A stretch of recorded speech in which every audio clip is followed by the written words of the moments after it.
Welcome, Thunderbird Nation, to the Thunderbird Coaches Show. This is episode 1. It's the 2023 football preview edition.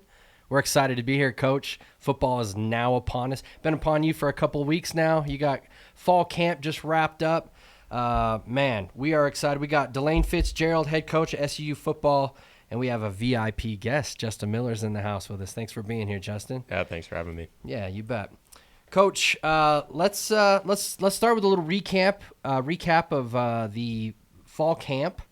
Recap and camp are very similar, but it's hard to say. Let's go over camp. Tell us how it went, and then we'll go through and kind of highlight some positions, who played well, and give us the lowdown on how camp went for you. We broke camp on Saturday afternoon after a Lyle Santos punt that he received. Did he catch it? If he didn't catch it, we were going back to practice, or we were going to run or do up downs. And a lot of pressure on the big fella. But we finished with an offensive lineman catching a punt and broke camp after 3 weeks. It was a good 3 weeks, John. Our football players, our football program, coaching staff too, we all got better over the 3 weeks. Came together as a team, and then as a coaching staff, we got to see what some young men are capable of and what others aren't capable of. Okay, so basically you saw what you needed to see in order to make those rosters. Tell us a little bit about the position groups. This position group, by the way, this position group recap is brought to you by the Warehouse. Coach, I don't know if you knew this, but they were voted best of Cedar City fries. They have the best fries in Cedar City, period. It's not even a debate. Amazing food, amazing drinks. It's always great every time we go there. Friendly atmosphere there. You were mentioning that a couple weeks ago you saw the fight over there. They got fights. They got sports for the sports fans. Well, they don't have fights in the bar. They show the fights on the screens. It's an amazing time over there. So anyway, I just want to give them a shout out. Proud sponsors of the Thunderbird Coaches Show. But yeah. Went in there to watch the UFC fights a couple of weeks ago. Watched, I hope I'm saying his name right, is Justin Goethe. Watched him kick some young man into next week, kick him in the side of the head into next week. Night. Entertaining. Yeah. The fries are great, but the wings and the sliders are also pretty darn good there. Amen. Yeah, they got great food.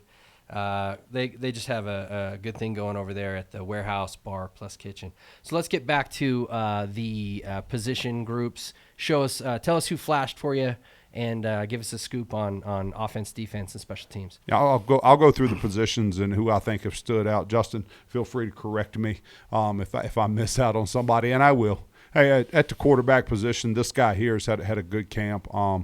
Grady Robinson and Jackson Berry have also had a good camp, and both of them are much improved from when we got here, a season ago.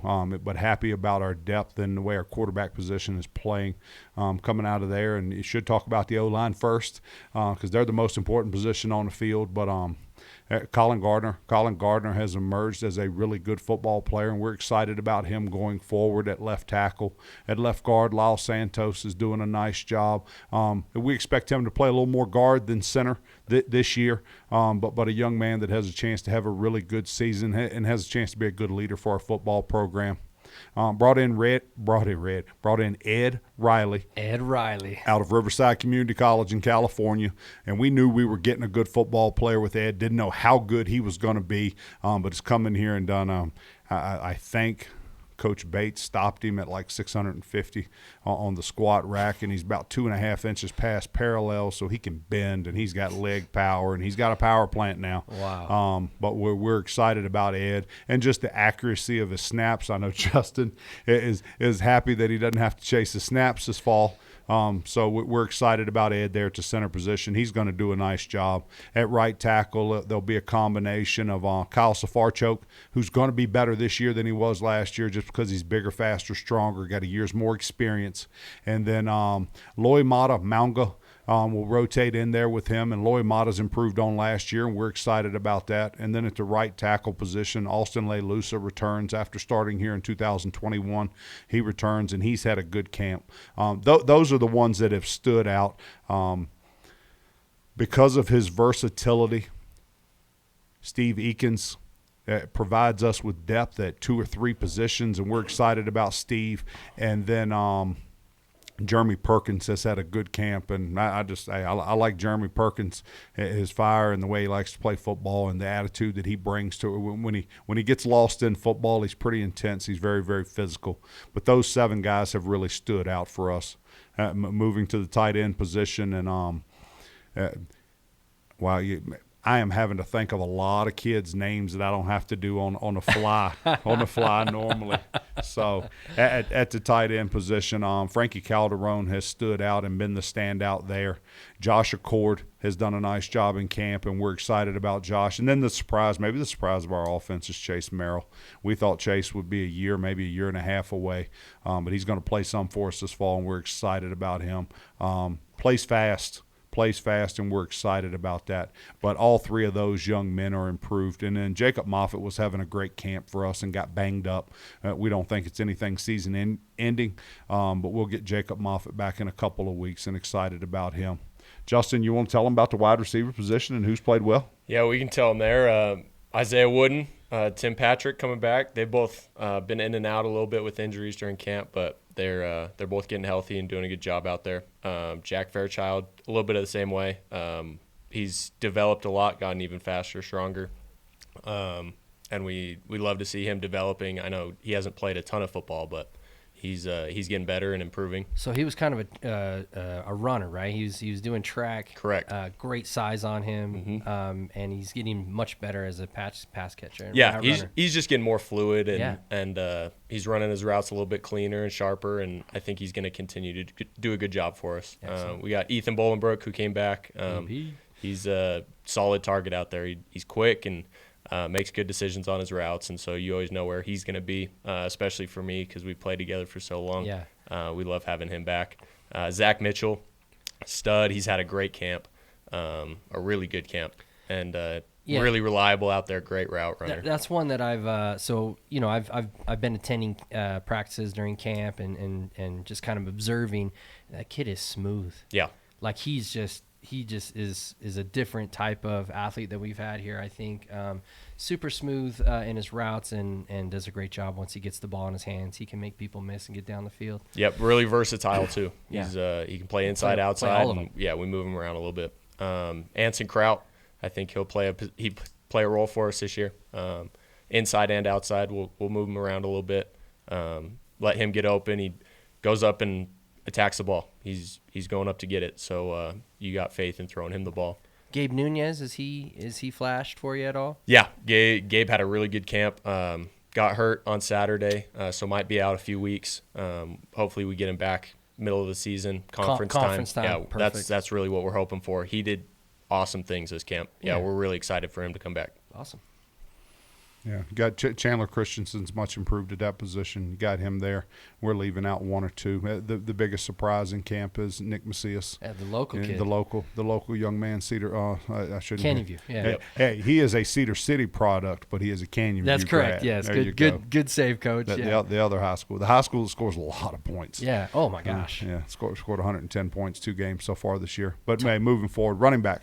Braden Whistler's back, our leading rusher's back, and we're excited about Braden and what he's doing and playing as hard as he was last year. So he'll do a nice job for us. Brought in Targy Lamson out of Snow College, and Targy's been a surprise.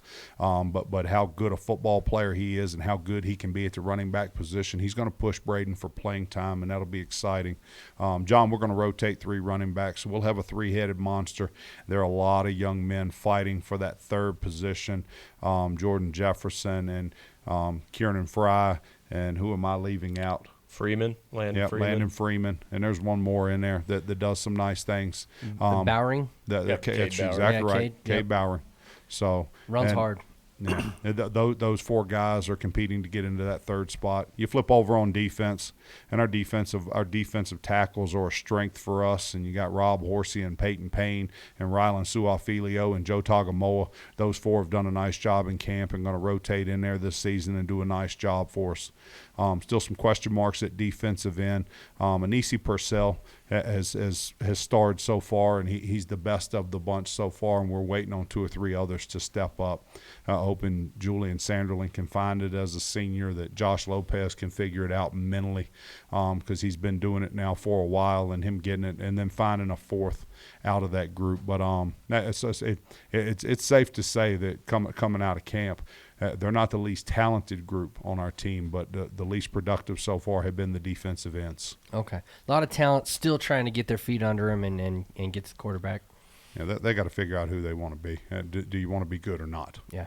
Yeah, at the linebacker position, and we're still stacked there, and maybe getting better. And that group's well coached by Shea McClure. But we go Connor Cullimore, who's coming off of a good freshman season and returning as a sophomore, and Josh Dunn is a great player in there for us. Aubrey Nellums, who is my pick for breakout player of the year in this conference. Aubrey could wake up this fall and have 80 to 100 tackles and be really, really good. And then Trent Whalen in there has done a nice job. And they're backed up by a couple of solid players, but those 4 will rotate at 2 position groups, and we should be pretty good there. At the safety position, and it's being held down by George Ramirez, and we all know and love George, and George's knowledge of the offense and his knowledge of the defense, and his command of the defense back there, getting everybody set and getting the calls made is pretty darn good. And then Trey Gola Collard is the other safety, and Trey's doing a nice job. Just got here last spring, but is picking up some things and doing a nice job there. And then there's still some fight at the corner position, still some fight for who's going to play, and LPJ and Jordan Washington and A.J. Felton. And I'm going to leave out somebody, Javon Lewis. Yeah. Javon Lewis and Dean Jones. All those young men can run and change directions. And here's what happens with those guys, and it's par for the course with corners. How focused and how disciplined can they be? Because that is a different animal out there, and with the RPOs and all the throw offenses and the spread. Oh. Yeah, you've got to have short-term memory. You're out there on an island by yourself, but your discipline and your focus have to be above every other position right now. And that's what we're trying to figure out. Can we find 4 corners that are disciplined and positioned? I think I hit all the position groups, kickers and punters. Special teams. Gavin would kill me if I didn't. You don't want Gavin. Gavin Lipkin will be our long snapper, and we're waiting on more consistency from Gavin. Sure. He needs to be more. He may have been more consistent a year ago than he is right now, but he needs to hit his spots with his snaps. Got a battle at the kicker position between Reed and Tyler Graham, and Reed Harris and Tyler Graham, and we're waiting on one of those to emerge. And then Reed is also competing at the punter position with Elias. So we've got him and Elias fighting for that punter position. There's still some competitions going on, John. We're 10 days away. Yeah. 10 days away. We've got 3 or 4 positions that guys are still battling for. I love to hear that, though. We've got excuse me. Sounds like. Would you say that the whole team from last year, each position is improved? Tell me where you find your most improved position. We're better. We're better as we may be 3 or 4 times better as a football program than we were a year ago. We're better at every single position than we were a year ago. Maybe hard to see early because of how tough our schedule is. Right. Yeah, we play some doozies to start out with, but I'll go through my rant and then I'll answer your question. We play the 2 money games. Yeah. On the road, and then we play the best Cal Davis team in their school's history. They're 7 points away from making the playoffs last year. Return every player on the team. We come home, play Western Illinois, and then week 5 we play the best team in Central Arkansas history. So somebody is wrong, because Central Arkansas has like 6 All-American candidates and 4 NFL prospects, and most of the polls don't have them ranked. So, must have the worst center, nose guard, middle linebacker in the history of college football, because everybody around them is a good player. Yeah, I think their pride is getting overlooked, which that's dangerous, right? You don't want, if you feel overlooked, you feel a little disrespected, you come out with a little extra fire. So hopefully when we catch them, they're we're up to the task there. It sounds to me though like we do have a super difficult start to the season. What are you going to take out of the, those pay games, those big money games? We understand that that's a scheduling thing that small schools and FCS generally have to do, but tell me a little bit about what you'll be looking for when we open up at Arizona State and then when we go to BYU. Yeah, I skipped your questions. You just left it alone. I didn't did. You? I just moved on. Let's be tough. Flow back. Most improved position. I'm going to answer both questions right here. Okay, it'd be hard to talk about the most improved position. We're improved at the quarterback position, running back position, wide receiver position. Our O line's improved. Our tight ends may be the most improved on offense. You flip over on defense, and our D tackles are improved. Our linebackers are improved. Probably our most improved position this year on defense would be the corner. So if you were saying I had to narrow it down, it'd be tight ends on offense and corners on defense. But our safeties are playing better than they've played since they've been here. Got a bunch of guys that care and have some gray matter, actually know the defense. Great. And that helps us a bunch. But, yeah, improvement. Now, getting into the first two games, what do I want out of the first two games? I want us to go play well. We understand that we're going and playing for money so that the non-revenue sports can have seasons and those kids can get a well-rounded college experience. We understand that that's what we're doing. But out of that, we're going to compete. My former athletic director, Troy Dell at Frostburg, he said, DeLane, he said, you can complain all you want to, but I know you're not going to give one away. And he told me that 6 or 8 years ago. We were transitioning from D3 to D2. He said, I know you're not going to give any games away, and we're not. We're going to go in and take our shots, just like we did at Utah last year. At the end of the first quarter at Utah last year, score 7-7. That's right. Now, a year into this, we should be able to hang in longer than we hung in last year. But we're going to go in and get our guys as well prepared as we can.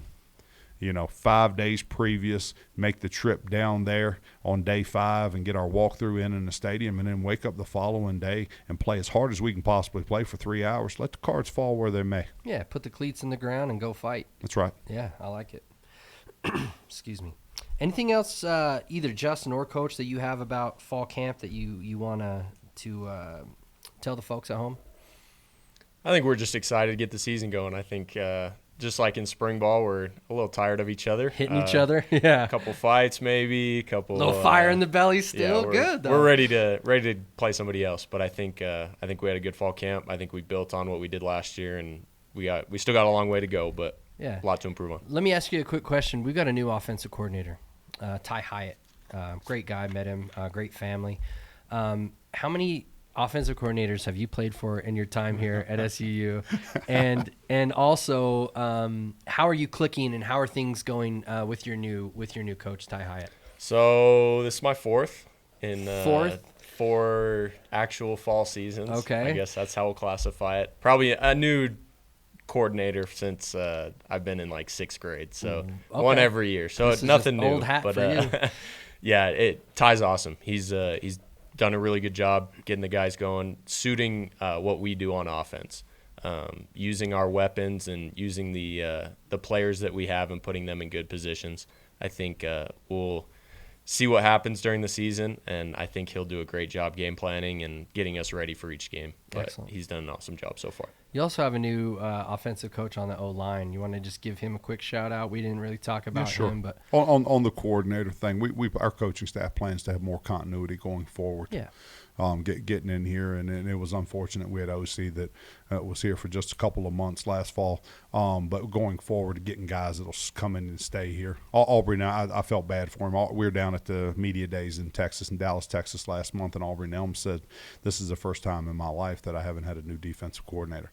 So he's having the same defense with John Kelling as a junior and as a senior for the first time in his playing career. Shouldn't be like that.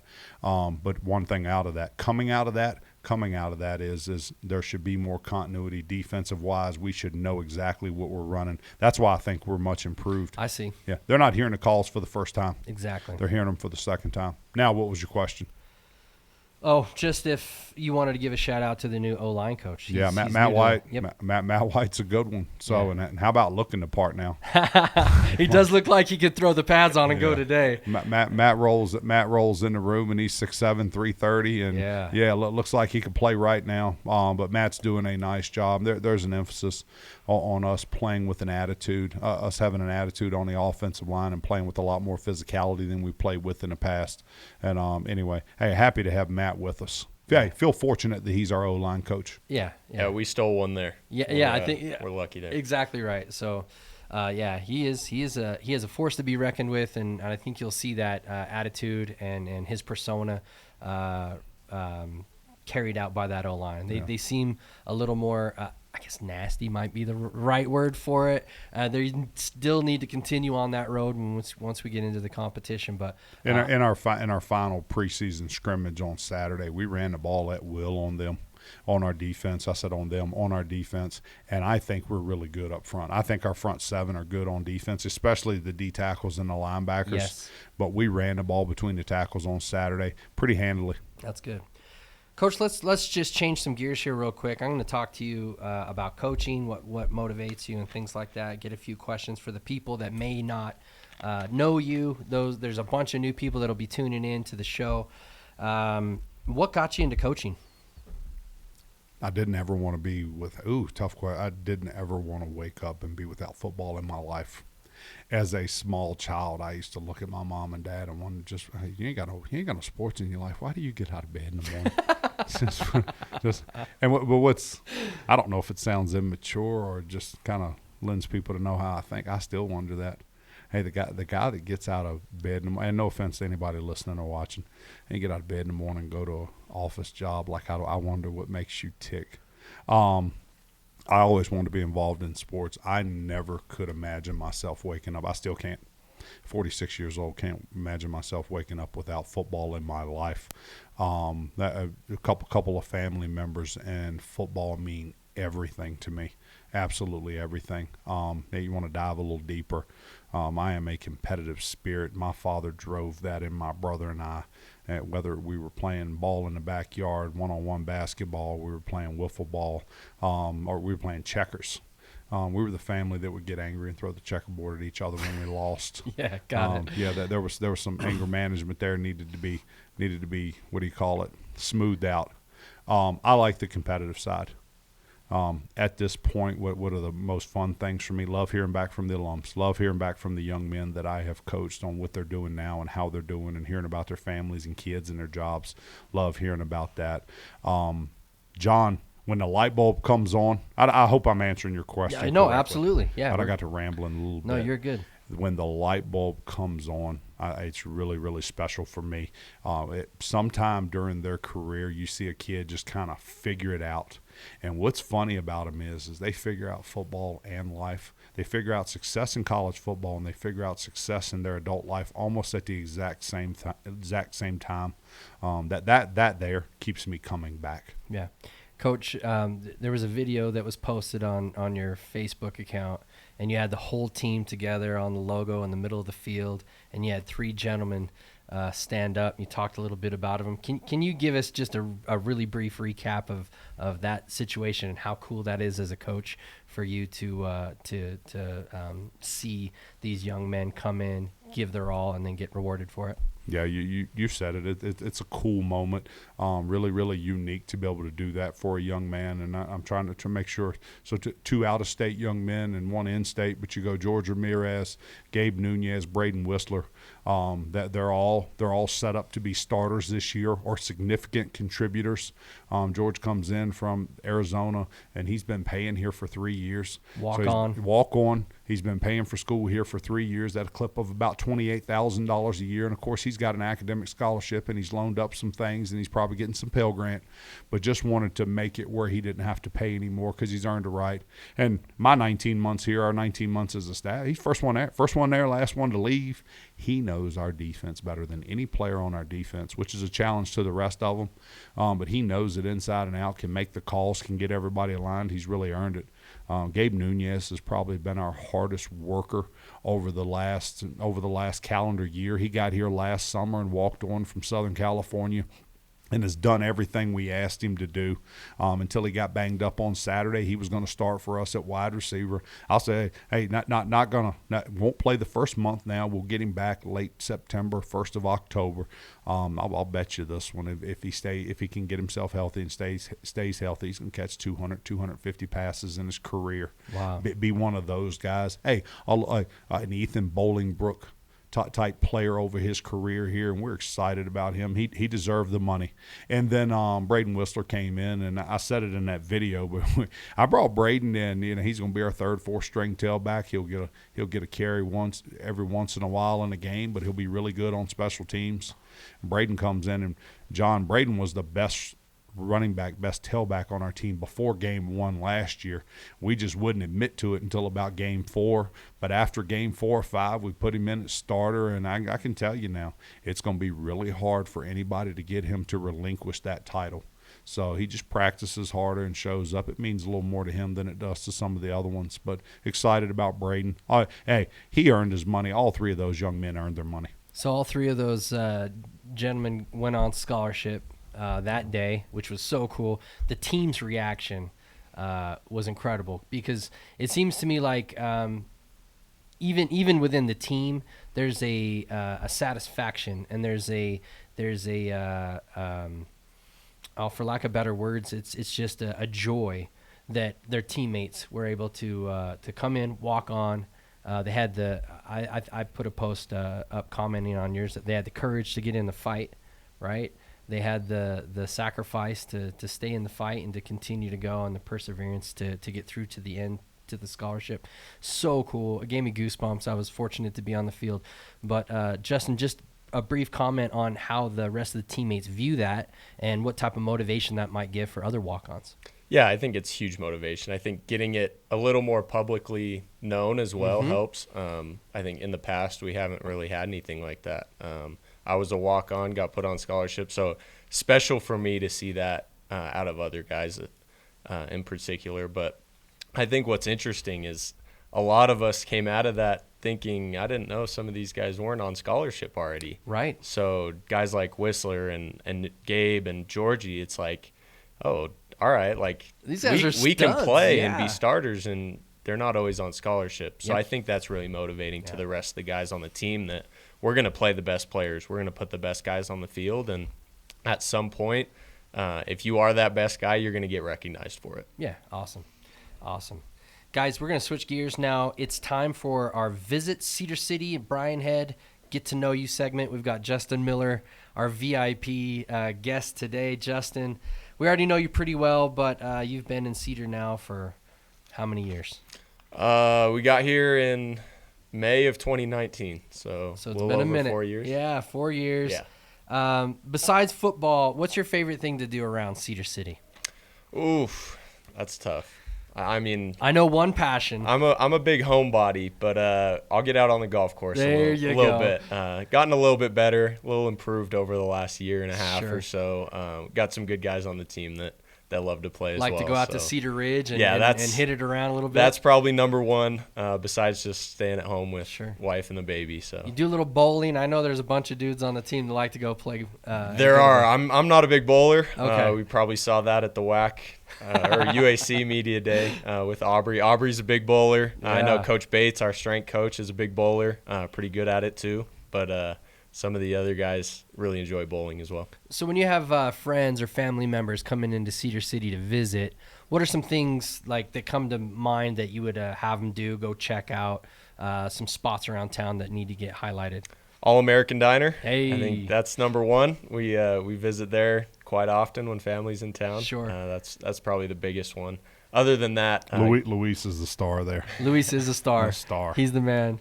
going up to the sea on the mountain. Okay. That's a good one. Yeah. Cool lookout spot. You get to see the whole city and kind of experience it from a different viewpoint. From an eagle's eye point of view. Going to our high school football games, Canyon View, Oh, Cedar yeah.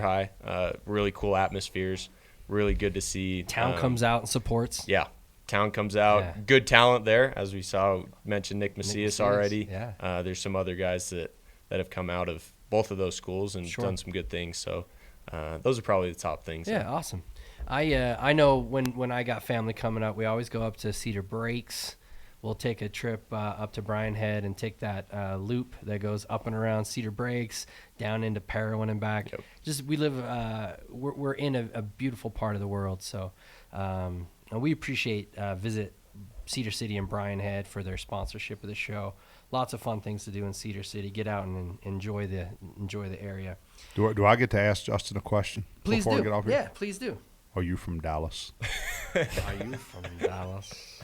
That's an inside joke. We'll not get into that. Regan Hunsacker is cracking up behind us.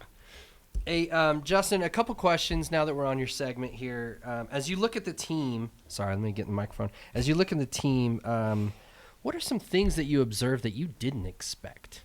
What are some things that have surprised you, both spring ball coming into fall camp?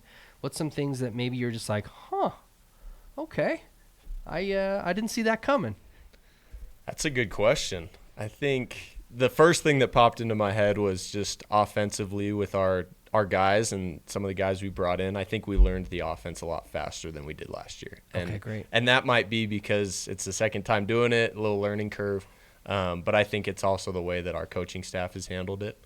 And so I think that's one thing that stood out, surprised me a little bit, was I was used to that sort of thing, but a lot of the other guys weren't. And so the rate at which they picked up the offense and learned the signals and learned our terminology now really did surprise me. I think we did a good job there, and there's still more to go, but we did a good job. I think other than that, probably just the mix of guys on the team, different backgrounds, different life stories thus far, really interact with each other well.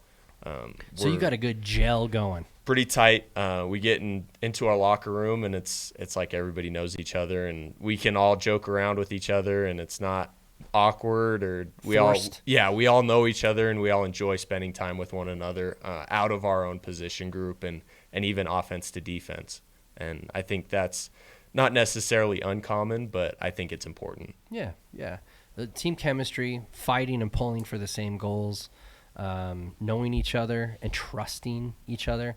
One thing that stood out when you were mentioning is, coaches are ultimately teachers, right? Yep. And the better teachers are the ones that can get the subject matter into the brains and into the minds of the players, and then have them accept that quickly and deeply, right? Yep. And so I love what you said about that they're picking up the offense, picking up the defense now that we've had a second year with John Kelly as the defensive coordinator. It says a lot about the coaches. They kind of get overlooked on the show a little bit. I apologize. I love the coaches. They're great. But they're great teachers. They're teachers of football. They're teachers of how to be successful. They're teachers of Coach mentioned earlier that when it clicks, the football and life, they're so common. And they're so close together that lesson that's taught by the coaches, when it's received by the players, it can change lives. It's incredible. Not to get too sappy, but I can relate as a observer, right? The 1% better, the focus, fight, finish. Those are things that really resonate with me, and I can take in to my own life, whether that's being, a podcast host, or whether it's, out on the fundraising trail, or whether it's on the golf course. I was able to learn those things, and I just think it's cool. So it's a testament to you. Tip my cap, sir. Right. They're all life lessons. And Yeah. I think that's the cool part about this sport is Absolutely. I don't think it necessarily applies to every sport, but in football it's really special because we rely on each other so much. Yeah. And I think that's how life is. Yeah. You focus on what you can do and you do the best with what you have, but you also need the people around you. To pull together with Absolutely. you. Love We it. can get into it more at a later date. Yeah. Football mirrors life Yeah. more than any other sport. Yeah, I like it. Look, gentlemen, we're getting close to time here. I am so excited for this season. I've been excited for lots of different football seasons. This one just has a little different era to it. The DeLane Fitzgerald era is upon us. We're now into year 2. We've got great pieces on the football team. We've got a schedule that's a little daunting. We're going to find out what we're made of here real quick, but it's just incredible. Coach, last words to you. Yeah, well, after you say that, hey, everybody just needs to be patient. Yeah. Everybody, we need to have some delayed gratification. We're not going to find out if we're any good or not until October, but need to have some delayed gratification in this thing, and with the scheduling being what it is, and we can't change it. We are fulfilling contracts that were made years before we got here, even before Justin got here, and he's been here about 976 years now. Methuselah. But Jay, everybody being patient. We've got a good football team, got a good football program, and going to be good going forward. I'm more excited about you. I'm more excited about you. I'm more excited than you I'm more excited than you are about the fall season. This is like Christmas Day, Christmas Eve, Christmas Day, getting ready to get it started. Amen, brother. Look, ladies and gentlemen, T-Bird Nation, if you like what we're doing here on the show, go ahead and like and subscribe if you're on YouTube or if you're on Facebook. Share the love. Share the posts. Interact with us. If you got some feedback, leave it in the comments. You got a question for Coach, leave it in the comments. We'll select one or two each week to highlight on the next show. We just really appreciate you listening to us. There's a lot of good stuff coming up this year, and we're so excited to kick it off today. So I'm Jon Smith for DeLane, Fitzgerald, and Justin Miller. We'll sign off. Go T-Birds. Go Thunderbirds. Go Thunderbirds.